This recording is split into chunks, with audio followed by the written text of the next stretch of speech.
A philosophical question. A man's played every Fallout game, but wants more Wasteland. Suppose that man thought, I wish this game had more bitter nihilism, horrors beyond my comprehension, and the most immaculate vagabond vibes. That man plays Stalker. But, what if his heart burns for all of these things and his brain is on the spectrum? Simple. You add trains. The Metro series is Stalker's underground alter ego, a story-driven FPS that railroads harder than a COD campaign and is all the better for it. Metro Studio 4A was conceived after wage disputes and worker conditions pushed out the core creators of Stalker, Shadow Chernobyl. With the bitter resolve to skip the breadlines and acquire the whole bakery bag, 4A set out to make a company with happiness for everybody, free, and no one will go away unsatisfied. With the aid of a Russian teenager's esoteric anti-authority manifesto and a map of the Moscow subway system, 4A created yet another one of my favorite genres of video games, Sad Slav Simulator. The Moscow Metro was designed to withstand the fall of atomic fire, which it did, shielding thousands within its closed-capped circulatory system. 20 years later, and humanity is backsliding into violent, uneducated agriculture societies, cobbled together in the Metro's transit stations. Parents coping with the death of their old world raise children coping with the strife of the new world, who raise children who are genuine sociopaths, because instead of being raised on safe and wholesome Live Leak videos like their parents, they watched Uncle get turned inside out by an anomaly, which is equivalent to like 3 lathe accident videos. What I'm getting at is the entire Metro is perpetually plastered. Most stations are full of belligerent drunks armed with Kalashnikovs and revolutionary ideals, who get off on harassing and racketeering the citizens in their charge. In other words, business as usual in Mother Russia. Artyom, your vessel for this adventure, is a denizen of the exhibition station, home to the finest mushroom tea, just like every other station on the northern frontier. Outside of Hans's inner circle of influence, the Metro is hardly a hospitable place.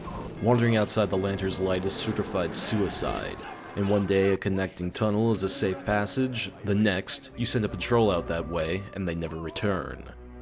The latest local boogeyman assumes blame. The Dark Ones are a new force of nature, the next step in hominid evolution. 8 feet tall with hulking frames, indomitable endurance, and psychic powers that can destroy a man's mind with a glance. The Earth is no longer ours. Humans are the volatile pests beneath Moscow's streets, donning protective suits to steal another scrap from their forefathers' history to drag it back down with dank tunnels. And now these Dark Ones have come to complete evolution's cycle. Hunter here disagrees. Hunter is a stalker of the Spartan Rangers order. Bit of a mouthful. They all mean to say that he eats bullets for breakfast and shits hellfire on mutant scum. Hunter doesn't buy that defeat is garbage, and neither should you. Realizing how dire VDNK's situation is, he hands Artyom his dog tags and instructs him to reach Polis, the beating anarcho-capitalist heart of humanity's new Moscow. In the old days, a traveler could cross the whole metro in under an hour. Now, a 10-kilometer walk will take a week of immense suffering for Artyom to cross. As an aside, in the book, this guy gets abducted 4 separate times, beaten constantly, and almost has a full mental breakdown shoveling shit. Great novel. There's some neat parallels and forked tracks between the game and the book. An example, the aesthetic recreation of the book's Metro is made with tunnel vision precision. Every inch of the subway system is caked in 20 years of neglect. Every station is a multi-dimensional hive of human activity. Every shadow not bathed in light is big enough to conceal death. None know this better than Riga Station. Overcrowded, under assault by mutants, and a rampant game problem. Just south of the VDNK, this is Artyom's first kilometer stone on his journey to the heart of the Metro. His transit had some technical difficulties. In the game, after the tunnel casts chloroform on the party, Artyom is left alone to fight Nosalises. As a general rule, while you're fighting hordes of mutants in the games, Artyom is doing something significantly more interesting in the book. You know what they say, suffer not mutants. But I think this reason alone is grounds to read the book, especially if you already like the games. The critical story moments the game lacks, though, are made up in wandering aimlessly through the cities and outposts surviving in the subway system. Celebrate surviving your first few hundred yards of tunnel by downing a pint of vodka in 10 seconds, and then stumbling your way through people's homes and businesses to steal loose cartridges and dispense them back to the needy. A real Robin in the Hood. I got my orders. Oh my god! This is the worst beggar story I've ever heard. But why waste your hard-earned match-grade munitions when you could mag-dump somebody else's in an act of utter rodent annihilation? Despite its premise, I promise this isn't a post-apocalypse PETA demonstration. You wouldn't know this unless you read the book. Artyom is canonically terrified of rats. And for good reason. Any New Yorker will be able to tell you, they do move in herds. This obtuse act of animal cruelty actually makes the game more synchronistic with the book. Artyom is probably getting as much catharsis as I am with this. You can also partake in the Lady of the Night. I did not, for in my run, Artyom is a good East Orthodox boy who's waiting for his ball-crushing sewer sniper GF. You should try her out though, I hear she's worth every bullet. Once Artyom's had his fun with his newfound freedom, he needs to find Bourbon, a man with a proposition for him. A stupid proposition, but the only one that Artyom has.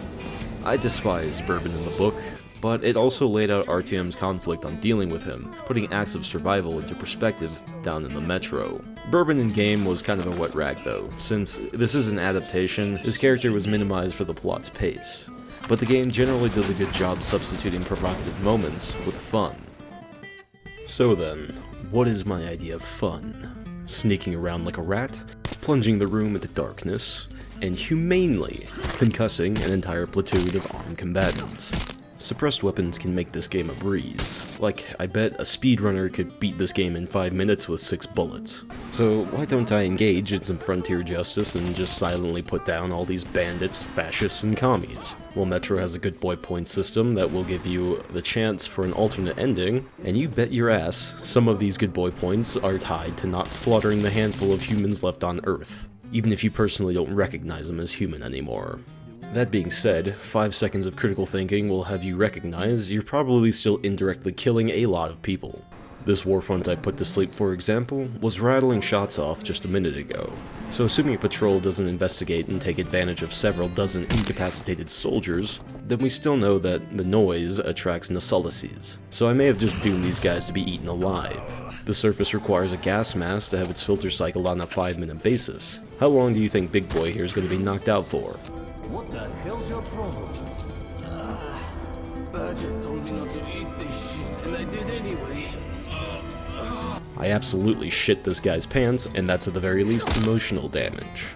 Ludonarrative dissonance is getting thrown out the window because this is a video game and we're here to have fun. I already explained that.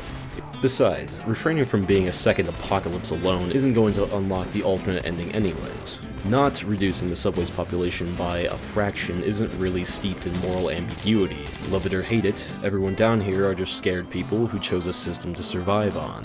In the whole of 2033, Artyom only kills one person, a fascist who just executed a mentally disabled guy, so person is a strong term to begin with.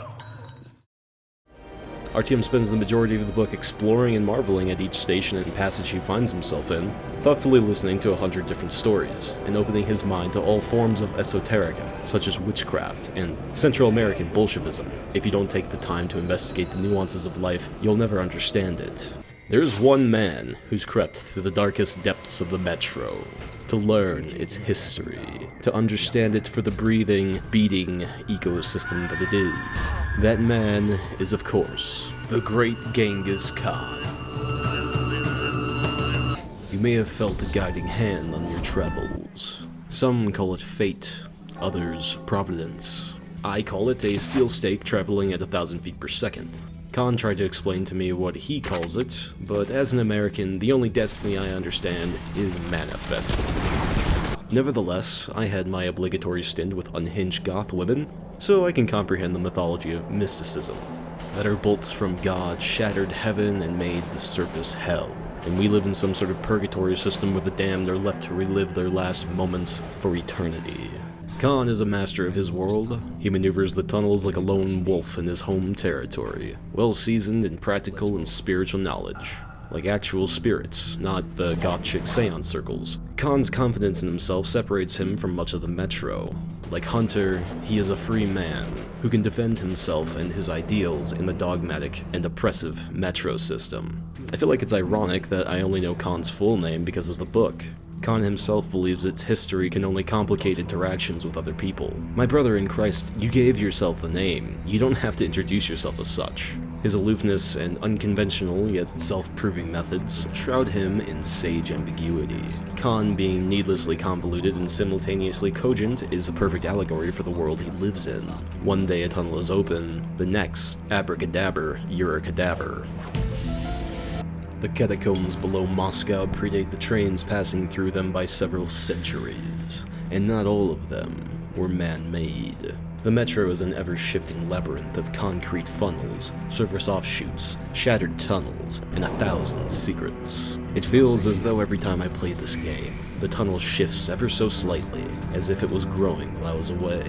I've been walking these tunnels for about a decade now, and I'm running the numbers here, and I swear, this metro is just slightly bigger on the inside than it is on the outside. Don't worry about it. There's more immediate dangers. Would you look at the time? It's Glock o'clock. Everything in the metro looks like it was made in Khyber Pass, and I love it. As an autist, I mean enthusiast, when I look at a metro gun, I immediately recognize 3 things. This is the work of a redneck wet dream, they all seem like they'd function, and they could be built in the plumbing section of a Home Depot. I mentioned suppressors earlier. They're just one of a selection of modifications you can make to personalize your piece to suit your needs. It would be easy peasy to just throw a bunch of Soviet-made gats at the player and call it a day, which I'd say is about 40% of the game, but every handcrafted metro weapon has so much personality that it completely negates the phoned-in guns. 2033's selection of firearms and upgrades are the smallest in the franchise, which is wonderful, because that means it's only up from here.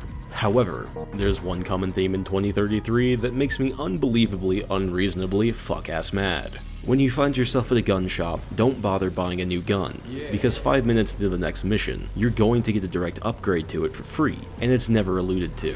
Whatever you end up with, aside from the trusty Kalash, people's forms of protection are jury-rigged shell shamblers with penchants for overheating and jamming on their users. But beggars can't be choosers, and I'd rather have an uncertain cycle rate over certain death. Humans got too comfy at the top of the food chain before, but down here, even an armed veteran is somewhere in the middle of the pecking order at the best of times. The ecosystem flourishing out of the radioactive ash is nearly alien. We can only guess at the broken link of evolution these creatures came from, but no one is set on studying them, and they aren't really privy to conversation. Mechanically, fighting mutants is pretty mundane gameplay, but I do love their creative vision. Unlike the wastelands of Nevada, where the evolutionary train is pretty obvious, these monsters are covered in lesions, matted fur, and too many damn teeth. These hulks look more at home in hell than anything we're familiar with. That being said, you can find a couple animals in their natural habitat, and if you're thoughtful on your steps, you can be a paragon of silent peace. I found this doting mother protecting her offspring, so I calmly shuffled to the edge of the nest, to snag the spare ammo and carry on my way. I'm told this is called compassion, and this is called survival instinct.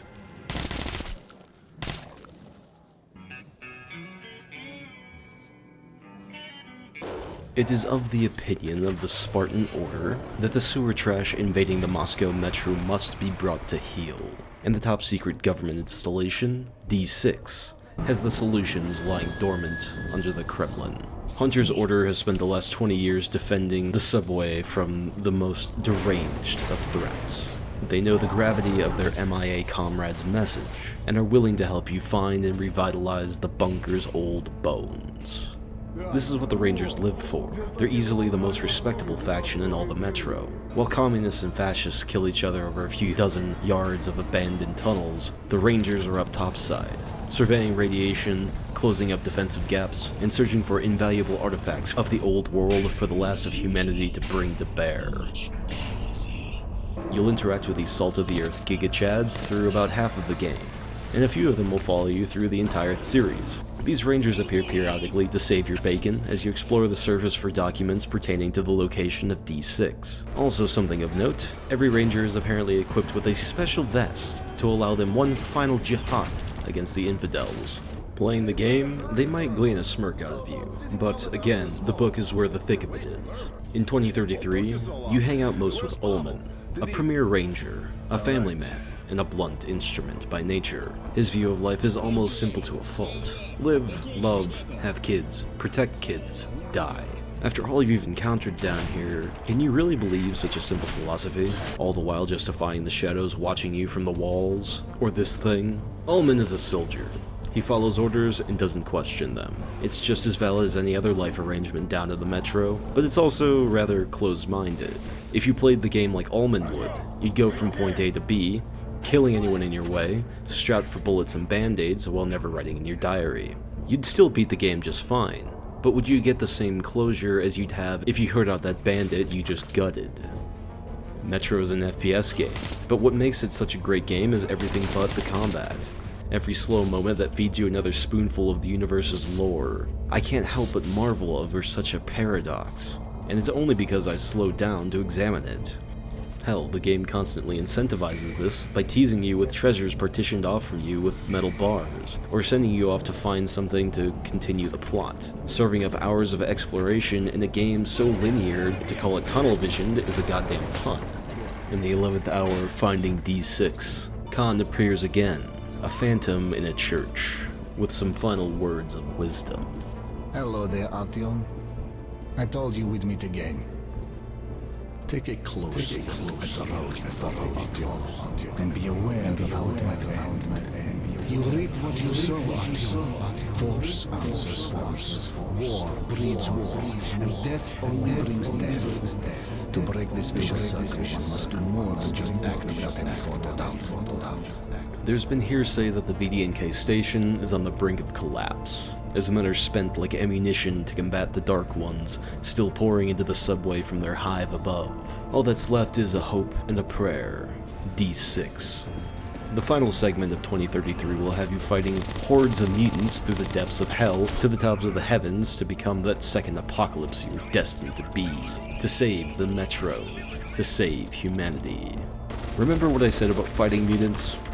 Yeah, in the book, Artyom would instead be engaging in a philosophical debate with the leader of a cannibalistic, worm-worshipping ghoul tribe who believe a train is an affront to God. While the Rangers make a straight shot to the D6 bunker without much issue, in the book, they have to go through the Kremlin. I won't spoil one of my favorite sections, so instead I'll tell you a diluted truth from the passage. Vladimir Lenin, leader of the Communist Revolution, reanimates and eats a child. This is your final warning to go read the damn book.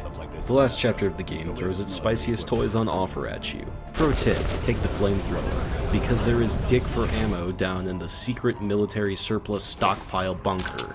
For how hyped the D6 bunker is, it did not have a big stage presence before we got coached along to the end of the game. I guess the real D6 was the bombs we found along the way. Yes, with sword and fire, we'll win back the sky and the sun. We'll climb out of the dirt. To use the laser designator, Artyom needs to climb the Ostankino Tower, the highest perch in town. In these final moments, the Dark Ones, the silent stranglers of the Metro's people, make a Hail Mary attempt to contact you. And depending on your good boy score, you get to choose. Annihilate a new civilization with old history, or pioneer a new, uncertain future. According to Glukhovsky, the canon ending is that, oh yeah, these shadow people are shadows on the concrete now. Fair enough. I'd dive into detail about the ending, but your choices and my choices may not invoke the same path, so I must leave you to find your own end to this story. Metro 2033 is an outstanding game and book about an unyielding perseverance towards your goal. Life in the Metro can feel like an endless maze, and it's easy to hand your moral compass to a figure of authority, but one cannot act without doubt. Time is a tunnel. It has many branches, and each day new paths open and old routes close to you. Others may spell your eternal rest. So you must pass through life with pragmatic acts and nuanced thought, or be doomed to repeat the history written on the walls all around you.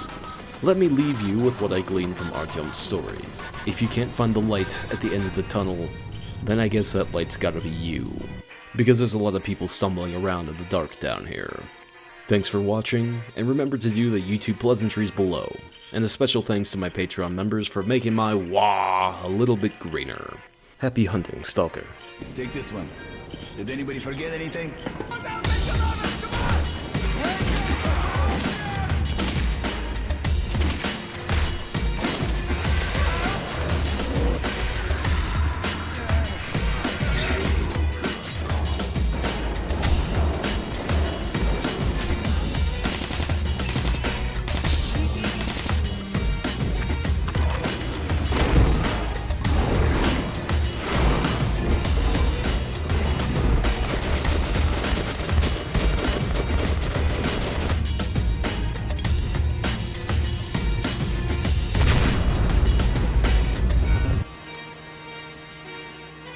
Artyom, the signal is just perfect.